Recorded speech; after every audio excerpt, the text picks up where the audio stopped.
Good to be back with you. Eager to get going. And this morning we brought two of our players that I'd like to introduce you to real quick. First is Evan Weaver, who's a linebacker and be a senior, and Cameron Bynum, who is a junior corner. And both those guys are great ambassadors, great football players, and encourage you to get to know them. So with that, again, eager to get going, starting next Friday, and looking forward to a great season.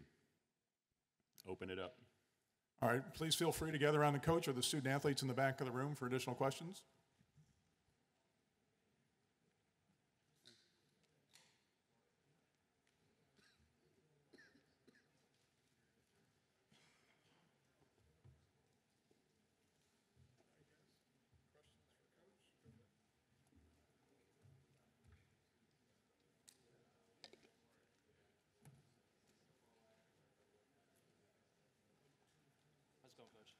With the Daily California. Good. How are you doing? I wanted to talk about you're missing a big piece in Laird from last season. How do you assess the running back situation and what are your plans? Who's going to be the dark horse? Yeah. To perform big for you guys? Patrick did a great job for us the last couple of years, and on the field and off the field as well, just setting a tone and being a great leader. That room, we've developed some more depth. Encouraged about the group as a whole, a bit unproven, as you mentioned, but I think if you look at spring last year and at the end of the year and then spring football, I think Chris Brown, who was a true freshman last season, did some really, really good things. He was very noticeable in the spring, being a powerful guy, a good runner, and then the rest of that group, there's certain guys, Marcel Dancy, third, Deshaun Collins, Carlos Brooks, who's coming in, can do certain things. So I think there'll probably be some of a committee going there. That's what fall camp's for. So we're about to find out. Yep. Coach, you've been around Peter Sermon forever and his family forever. How weird is that having Peter's son play a linebacker against you guys this year? You've known Jackson for a long time. Yeah, since the day he was born.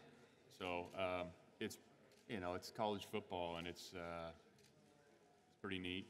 But on game day, you're so invested with your team and your players. You're doing everything in your power to help, your team win. So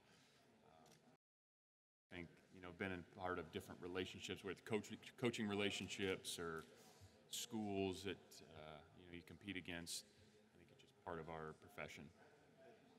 You're not one of your coaches, it's his kid. Yeah. Does he know the weaknesses?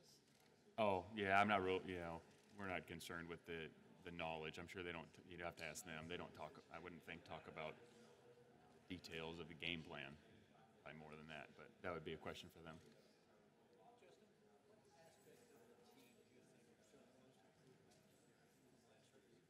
Which aspect of the team? Well, that's a great question. I mean, that's what practice is for. We had some units and some groups that played well in stretches. You look at defensively, there was times during the season we played pretty dang good, but there was some consistency issues. So those are the things we're going to be talking about in fall camp. I mean, offensively, we got to take better care of the football. I mean, that's obvious. And so that comes with decision making and technique, and we also we have to generate some explosive plays. So we're looking for, and that involves everybody. It's blocking at O-line, it's throwing at quarterback and running and receivers. Everybody's involved with that. So I don't know if there's one group, but I expect everybody to continue to improve. That's what we need to do in order to win. Coach, what's one guy that surprised you so far in practice and in the lead up to fall camp? Well, we've just spring practice. I mentioned Chris Brown. I think Cam Good, who's coming off an injury, played really well for us a couple years ago, and then last year got injured the first game. Cam Good did some nice things in spring. I expect some of those. Will Craig at left tackle, the young receivers, Nico Remigio, Monroe Young. Got 2 transfers in this summer at receiver who we need to help us. So there's a number of guys. What are some of the things you're looking for the most clarity in coming into camp? What do you mean by that? Unanswered questions that you're kind of interested in seeing Yeah. an answer to? Well, I think if you look at it by position groups, it's depth at offensive line.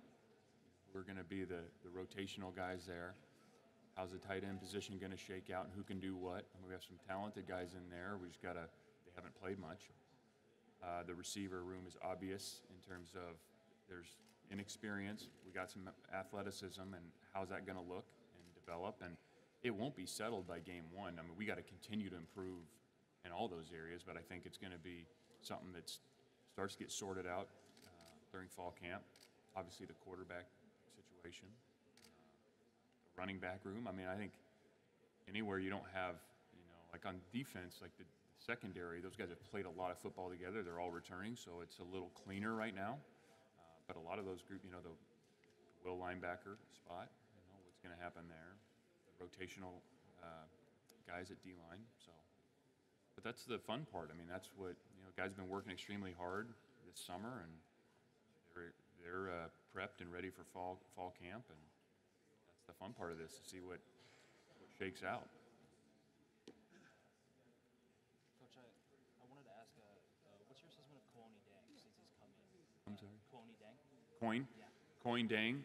What about him? Now, what's your assessment of him since he's come in? Coin's, yeah, he's a very talented guy. He's got great measurables. I mean, he's 6'5", 6'6", and athletic. And he's very, very eager to learn. And so that's what was noticeable in spring. I thought the way he approached meetings and practice, he's very mature. And really excited about his development under Pete Sermon. The guys in Last Chance, you tend to get on the camera because they've got some issues going on. Is it kind of nice to see him behind the scenes in that show? I Just doing haven't his watched business? the show. You tell me. Is that what he was doing? Handling his Seems to business? just be handling his business. Yeah, he's a very mature guy, as I mentioned. He's, I don't know the storylines of that show. I don't watch it, but he's driven, he's mature. He's still a bit raw as a player, but he's working extremely hard to get better. So. What are the reports about his transition to the inside? Well, we had him in spring, and he actually had him a little bit in the bowl practice, but he's done a really nice job. Traditionally, a guy that tall, it doesn't, seem natural sometimes, but he plays very natural in there. He's got instincts, got long levers. I mean, in the run game, he's just got, tackling radius is bigger. And in the pass game, just the windows, if you talk to the safeties, they notice it because when they throw seam routes, they got to throw it over the top of his hands, the quarterback does, so it puts more air on the ball. Or if it's choice routes and underneath stuff to the tight ends and backs, he's going to tip the ball away. But, it's all, he's got potential, which is great, but he still has a long way to go in learning how to, and he's got to go out and perform, and he's just still a work in progress. Coach, it feels like you recruited the entire state of Arizona to come up to Berkeley. I was just wondering, have you seen anything from any of those guys, maybe anybody that came out earlier, or people who dominated down there like Brett Johnson that has kind of stood out to you so far? Well, they all just got there, so they've been in with our strength and conditioning group, and we'll get a chance to go hands-on with them on a week from Friday. But really, again, talented group of guys, but they're young and haven't played college football yet, so we'll see. How have you guys been able to pull that off, pulling from Well, kids who are about that? I think it's all about the fit, and we're looking for guys who are going to fit into Cal academically, socially, obviously to have the talent to help us win. And we have, kind of the primary recruiter down there is Charlie Regal, who's a high school coach in Arizona forever, and he's got a lot of great relationships in terms of getting information and kind of so kind of in-depth knowledge on the players, and so those guys have been a natural fit, for the reason I mentioned, the talent, the academics, and fitting in culturally. Yeah. Coach, you talked about big breakaway plays on offense. What do you think, just in general, last season wasn't too good on the offensive side of the ball. What are you prioritizing to improve, red zone efficiency, passing game? Yeah, I think the big things for us on offense, the obvious ones are protecting the football. I mean, at its core, when you have the ball, you got to keep it. When you don't have it, you got to get it back. And we gave the ball up too much last year, way too much. And so there's a lot to that. It's not just one position. The other thing that we have to get better at is creating some explosive plays. To think you're going to drive the ball at 3, 4, 5 yards a play, the whole field, the whole game, it's very, very difficult. I mean, the primary indicators in scoring points is creating explosive plays, and we were not good in that area last year. So it's coaching, it's development of our players, it's recruiting and going out and performing, and you want to scheme things to get guys wide open and create, big plays, but the other teams are well coached too, and so sometimes you got to make somebody miss. You got to run by somebody, you got to throw it over their head, you got to break a tackle. And so it's everybody involved. It's coaching, it's playing, it's all of that. So that's what we got to do to get better. On that, do you feel any additional pressure since it's your third season to make a stamp, or any more pressure I mean, as soon as you start coaching college football, there's pressure. I mean, it's that's how we operate. So we're trying to do everything we can to win every game. And so that pressure comes from within. Yeah. And lastly, any word on Brandon McElwain and his decision to remain with the team, or Brandon has chose to focus on baseball. Yeah. So we wish him nothing but the best. Thank you. You bet. You see that at the Trevon Clark career early going. Yeah, and he's just been with strength and conditioning right now, but he's settled in, and it'll be a transition for him. He's a talented guy, as you have seen on the tape, but there's a transition to playing at this level, and so we'll try and get him up to speed as fast as we possibly can. I'm sorry? What's your best Justin Herbert story? What do you mean? Take that however you wish, good, bad, or otherwise. Well, A lot of time growing up. Justin Herbert, yeah, I have. That's a personal relationship, and I'll leave it at that. But Justin Herbert's an extremely talented player. He's a great person, and I know for us, facing him, we know you're facing one of the best in college football, if not the best quarterback out there. So it's a challenge. So. Last year, you were able to break through Cal's 14-game losing streak to USC. I'm sure that was special to you, having coached at USC. What new challenges are being presented this year with them switching to a new air raid offense? Well, there's all the offenses create challenges in just different ways, and I know they're going to have great players. I know they'll be well coached, and it'll be just like the other teams in our conference. If you look from top to bottom in our conference, the quality of the players and the coaching is extraordinary. And I know SC will be loaded, and I know they'll be well coached. And again, we kind of do our work on us, and I'm sure their version of the air raid or whatever you want to call it will be different. They'll have wrinkles. Everybody's got different wrinkles. No two teams are the same, and so we know it'll be a hell of a challenge when we line up against them. Coach, I have to ask you about Washington Week 2. Mhm. Is that kind of circled on your calendar, or I'm sure you're not preparing any different? You could probably, I bet you could answer this question. Again, I mean, the schedule, they don't ask me, like, hey, when do you want to play which team? They don't. They send you the schedule, and it's like, here's who you're playing when you're playing them. So that's how I look at it. We open with UC Davis. Before we get to UC Davis, we have to work on ourselves. We'll start working on when that time comes. We go to Washington week 2. They're a phenomenal team, and that'll be a challenge. But we don't even, really think about the schedule other than, what our practice is going to look like leading up to the first game and then moving forward. Like if, in terms of schematics, we do all that in spring, fall camp, summer, fall camp, so we're introducing things that we might use week 2 or 5 or 7. We don't create a new offense or defense on Tuesday of that week. I mean, I don't know how you do that. So, in terms of the schedule and when we play which team, I don't really have, it doesn't matter. I mean, if they ask me to fill it out, I might fill it out a certain way, but they don't. So I don't spend a lot of mental capital on that.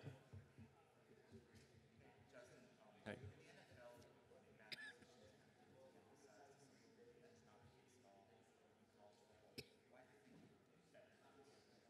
What do you mean de-emphasized?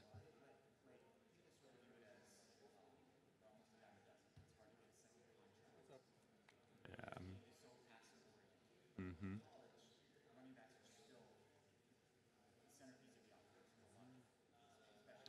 Why is that different? I haven't spent a lot of time thinking about that. I'm sure if I did, I might come up with something for you, but yeah, absolutely.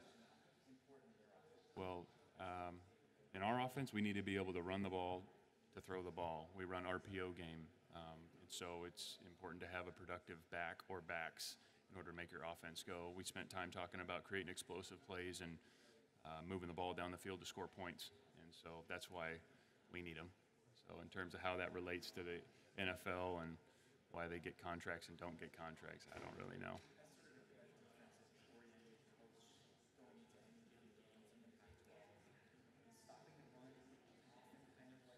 Sure.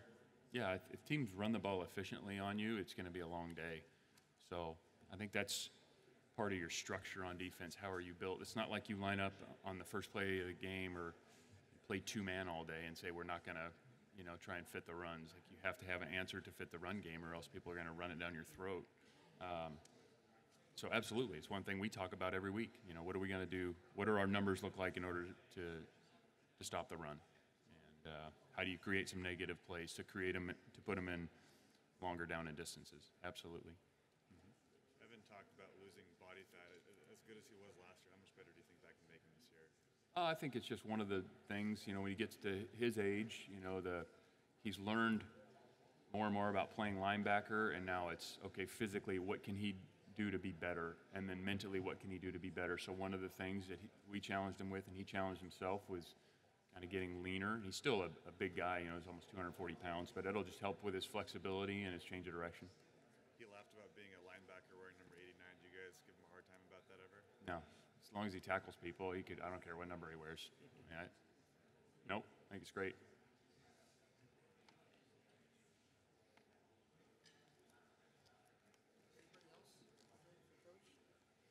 Coach, Yeah.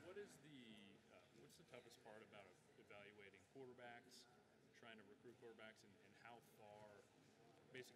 young these days do you have to start looking? I mean, That's a great question. 12-year-old youth camps or whatever? We don't really get into all that. I mean, we might be on the other end where we want to see guys perform in in high school in a game.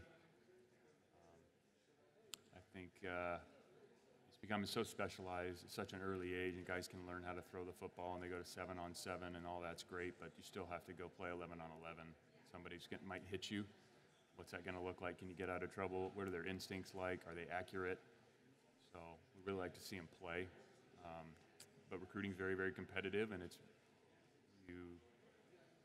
to get in early is a big thing. But I think we try to be really diligent and know kind of who we're targeting, what they've done, and what they might be. But I don't know if anybody. I think identification, and people are. A lot of the kids getting recruited, like a lot of schools are recruiting the same guys. So the information's out there, and then it's trying to make sure you get the right ones. How much has it changed? Like, what has changed about recruiting quarterbacks? I think recruiting in general, the calendar's changed. I mean, people are getting recruited so much earlier. The visits have changed. Again, it kind of goes back to you really want to see them play. You want to see them play high school football. And some of the recruiting off of a combine or a workout or a 7-on-7 can be a bit misleading. I think got to be guarded against that. We have 5 minutes remaining with Yeah. California, 5 minutes remaining with Cal.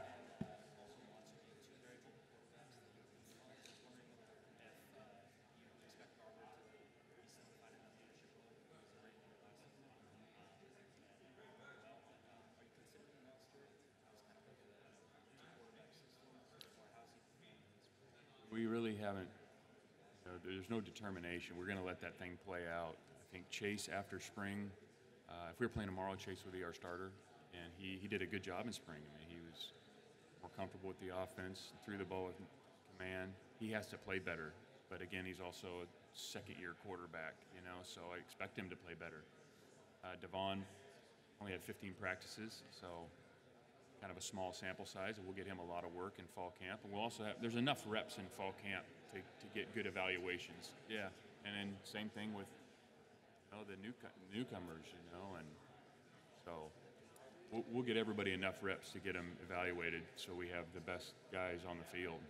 Yeah. What's your expectation for Chris Brown going into the fall? Expect him to go out and run hard, We'll see. I mean, again, he did some real good things at the end of the year. I thought he had a strong spring. Potential is the word that comes to mind. And I think he's got the right mentality. He's got the physical tools, but you got to go out and perform, And so that potential can be a scary word because it means you haven't quite done it yet. But I think he's got a bright future. Just time will tell.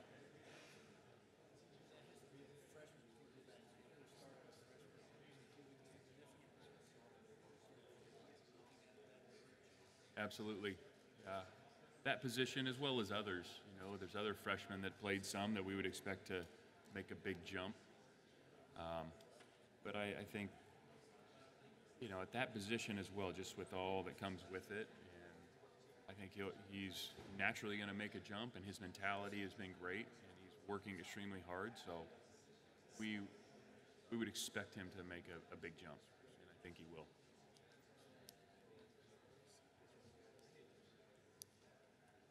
All right, thanks.